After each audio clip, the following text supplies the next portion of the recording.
Before you start daydreaming about retiring to the beautiful Spanish beaches on the Mediterranean Sea, sipping sangrias in your new home, there's one thing you have to figure out first. How are you actually going to live in Spain legally? Yep, today we're talking about residency visas. Now we know it's not the sexiest topic, but trust us, this is where your Spanish adventure truly begins. If you want to retire peacefully, work remotely, finish your degree, or start a business, Spain has visas for all of them. But choosing the wrong one could seriously slow you down or stop your move altogether. In this video, we're breaking down the main types of Spanish visas in a clear and simple way, so you can figure out exactly which one fits your lifestyle, your goals, and your paperwork tolerance level. And we got a special guest joining us again, Alia from Pro Spain Consulting. She helped us out with a lot of the updates and answered some of your most frequently asked questions, especially the ones that really matter if you're thinking about moving to Spain in 2025. So let's get to it.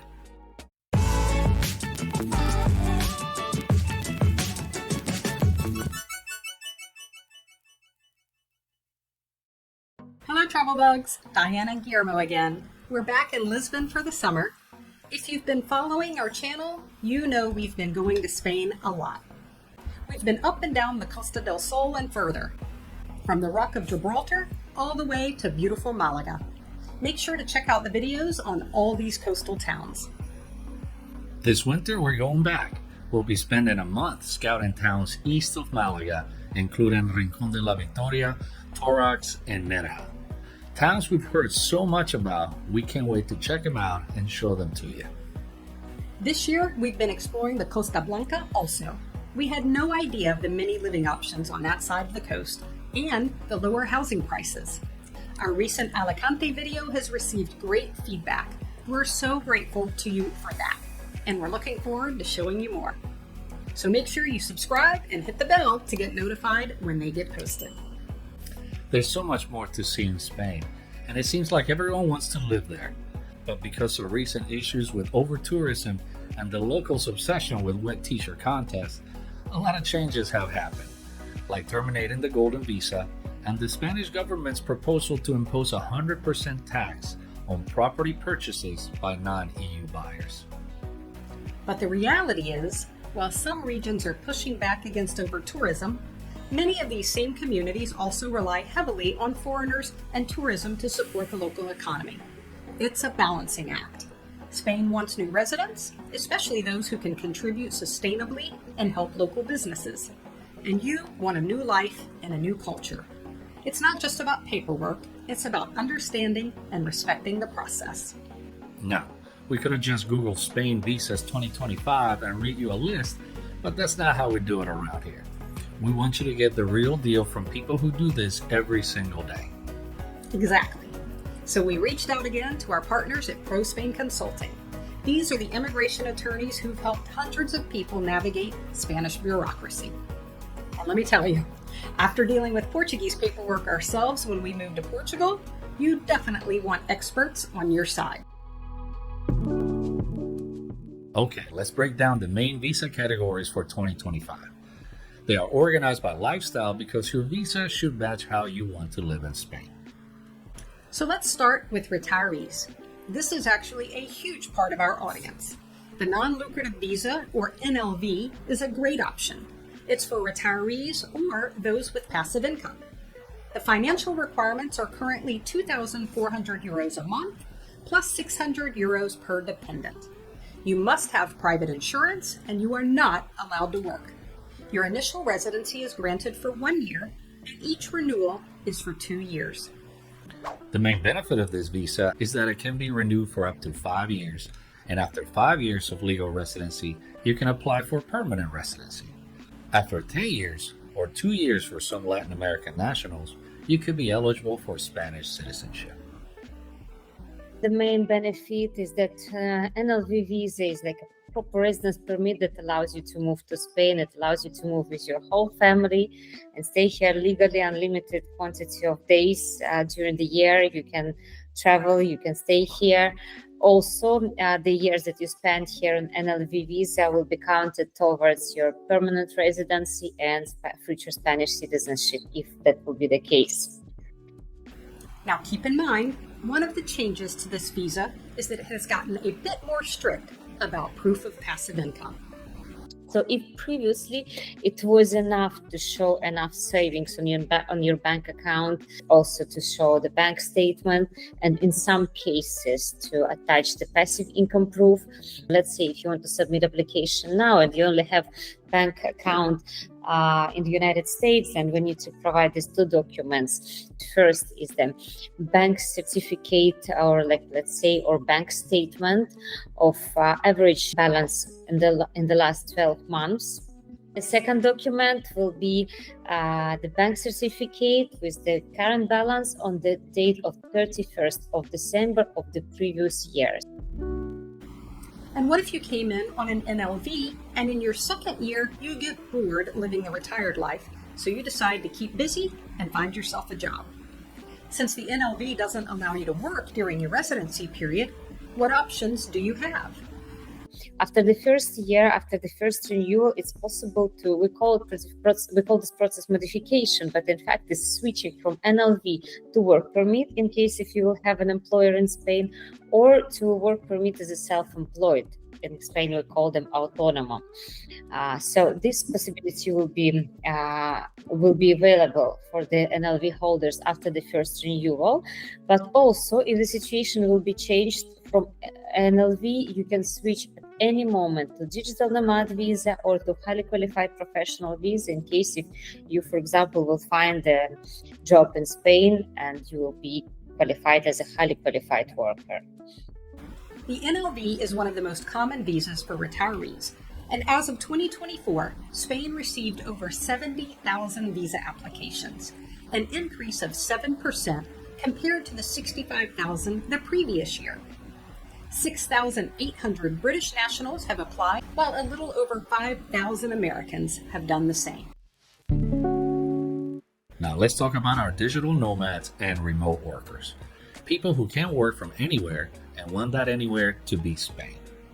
The Digital Nomad Visa, or DNV, launched in 2023 and is dedicated to remote employees or freelancers working for non-Spanish companies. The financial requirements are currently at 2,765 euros a month, plus 1,037 euros for a dependent and 346 euros for each additional dependent. You must have worked with a non-Spanish company for at least 3 months before applying. You must also have a university degree or 3+ years work experience under a company that must be operational for more than 1 year. Private or public health insurance is required, as well as a clean criminal record. This is the newest and most hyped residency visa of the bunch. There's one main point to keep in mind when applying for this visa: where you're applying from. So the benefits of digital nomad visa is that you get it for 3 years initially, which is super great. So you don't need to worry every year about the renewal. But important thing, we can obtain it for 3 years only in case if we submit application here in Spain. If we talk about the submission of application at the Spanish consulate outside of Spain, so there will be only 1 year visa granted for you, with the possibility to renew it for another 2 years. So I highly recommend everybody to come and submit application here in Spain.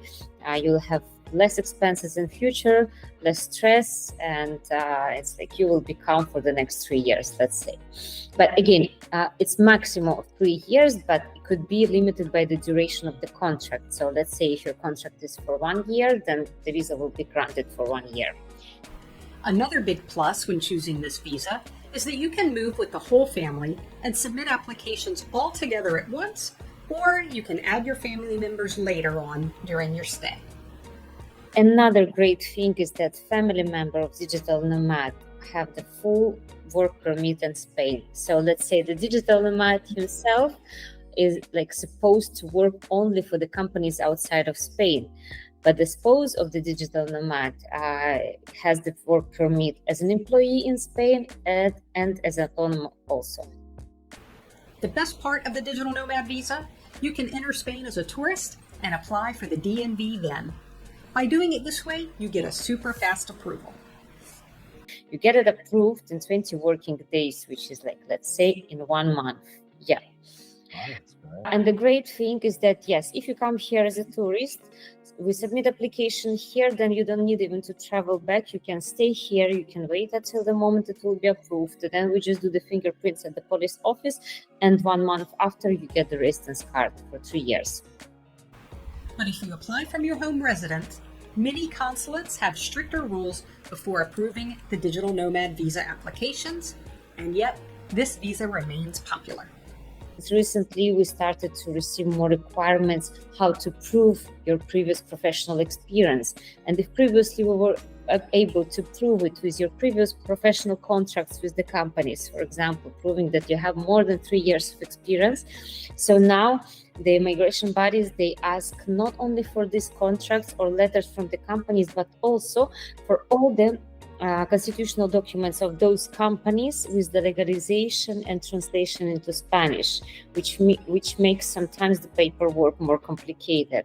Or, for example, if you need to prove your previous professional experience with the company that doesn't exist anymore, or with that you do not have any professional relation anymore, it makes things a little bit more complicated.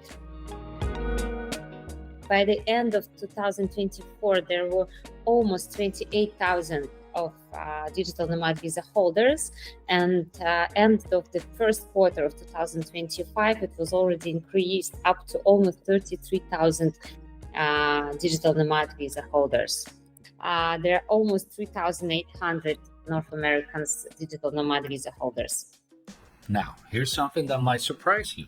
There's actually a visa that most people don't even know exists. And it could be the better option if you're thinking of starting a business in Spain. The Autónomo visa is for freelancers and small business owners who want to work with Spanish clients.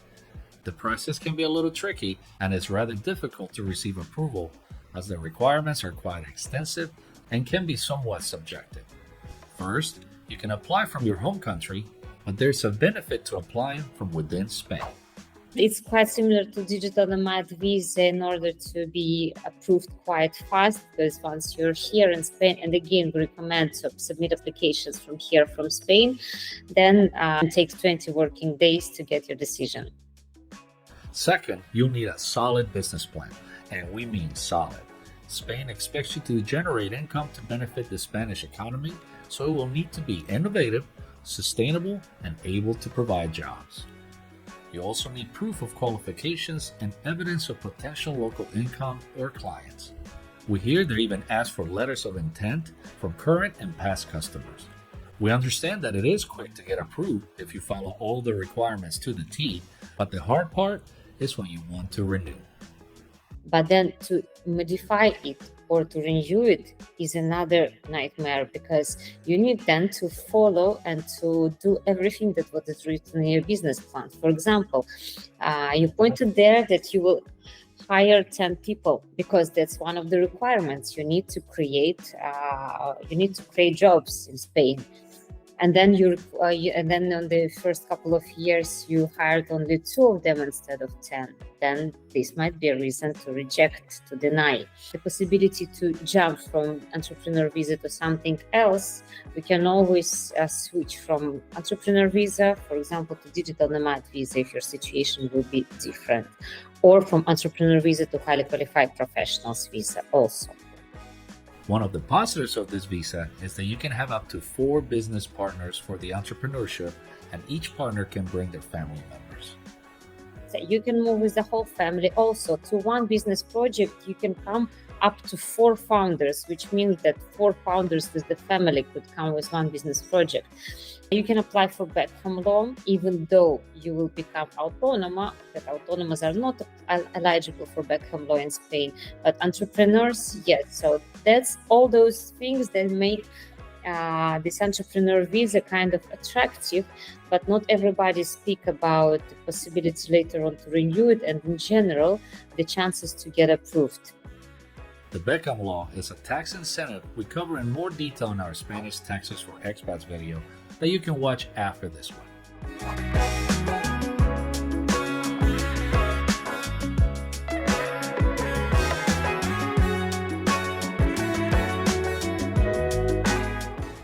talk about some special situations, like moving to Spain to join a family member who's already living there. Spain offers several types of family reunification visa options. We'll focus on two of the most common paths, whether you're joining an EU citizen or a non-EU resident. The financial requirements, documents, and timeline will be different. The sponsor must demonstrate sufficient financial resources to support the family member or members, which may vary by region. This visa also requires health insurance for all applicants, proof of adequate housing, marriage or birth certificates, and a clean criminal record. But keep in mind, if you're the main applicant or sponsor, you must first renew your own permit before applying to bring a family member. So your first year in Spain doesn't count toward reunification eligibility. And if your permit ends or you leave Spain, your family's right to stay may be affected as well. Not all relatives qualify for reunification, so it's important to check which family relationships are eligible under Spanish immigration law. Parents over 65 years old, in case if we can also prove the full dependency on the main applicant. And basically sisters, brothers, aunties, no. If we talk about the age limits for the kids for family reunification, for those who are non-Europeans is up to 18 years old. For the European Union citizens is up to 21 years old.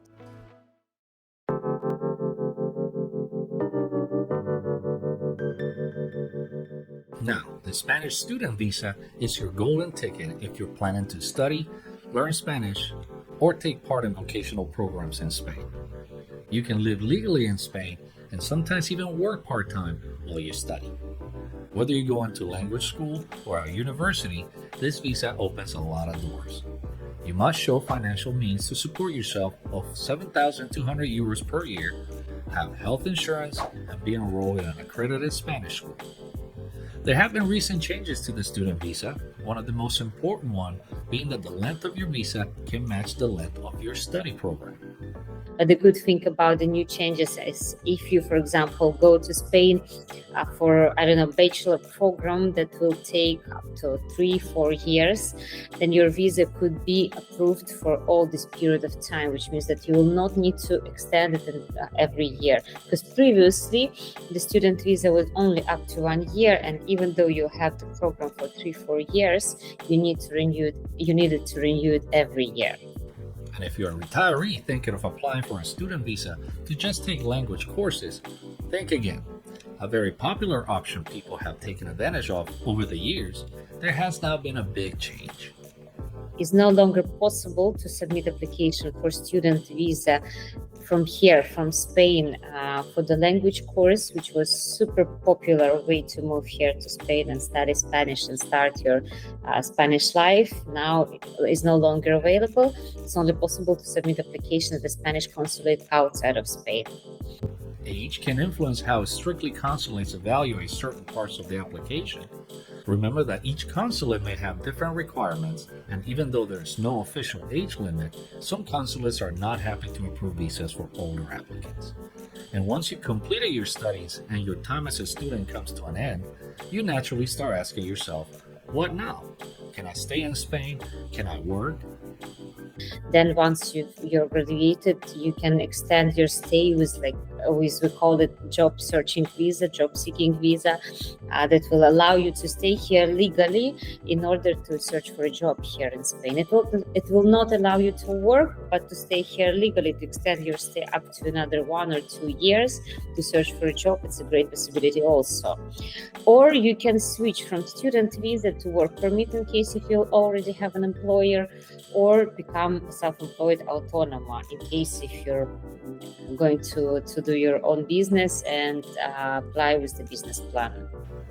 One important reminder, the years you're in Spain under a student visa do not apply towards permanent residency or citizenship like many of the other visas do.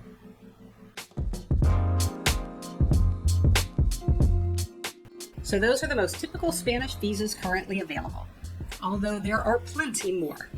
And Pro Spain Consulting can help you with all of them. The attorneys at Pro Spain have seen every situation imaginable, and they can save you months of headaches. You can reach out to them by scanning the QR code on your screen or the link in the description, because mistakes can cost you a lot of time, money, and headaches. First of all, normally people mess up when they try to do everything themselves. That's probably the number one, because the requirements are always changing. I mean, even we just spoke about digital nomad, that the requirements keep on changing all the time. So if yesterday it was not necessary to legalize your university degree, it was possible only apply with this foreign translation to Spanish. Now we need a proper legalization on your university degree and then foreign translation to Spanish. So I think those type of things, like proper legalization of each document, is almost number one. Also, for some countries, for example, and some migration bodies, they ask for marriage certificate to be updated, to be recent, even though you were married already since 20 years without any changes. For some countries, they request it. And of course, as we work daily with those applications, we know exactly from which countries we will be requested for this updated marriage certificate. So we always ask our clients before they leave their country, please go and get your recent marriage certificate stating your current marital status with your spouse, with your family. And one more important thing to be aware of in recent changes is apostles. What's that? Yep, we actually didn't know what an apostle was when we moved to Portugal. We thought it was a notarized document. It's far from it. An apostle is an official stamp by the government used when sending documents from one country to another to make sure they aren't fake. We are required to have apostilles on more and more documents. For example, previously it was possible to prove your professional experience for digital nomad visa or for qualified professional visa only with the contracts or with the letters from your previous companies. Now we are required to submit the constitutional documents of those companies with apostilles. So those type of documents has to be apostilled, and of course with the sworn translation to Spanish. When we talk about the sworn translation, please don't bring the notarized translation from the notary of your country. It could be only done at the Spanish consulate outside of Spain or sworn translators authorized here in Spain. We do have those translators from most of the languages. And of course, the non-criminal record certificate is required for all the residence permits here in Spain. It has to be a recent one, and it has to be with apostille and sworn translation to Spanish. And for example, if we talk about the United States, there are two types of non-criminal record certificate. One is the FBI background check, and another one is from your local state office. So since recently we can only accept FBI background check. If previously both types were accepted here in Spain, unfortunately not anymore. There you have it. Spanish visas explained. The key takeaway here is that while the golden visa is gone, Spain still very much wants international residents. They just want you to come through the right channels. Thank you for watching. And if you're trying to decide between Spanish cities, you need to watch our Best Cities to Retire in Spain playlist next. And don't forget to like and subscribe. It's free and helps us a lot. Until next time, keep seeking paradise.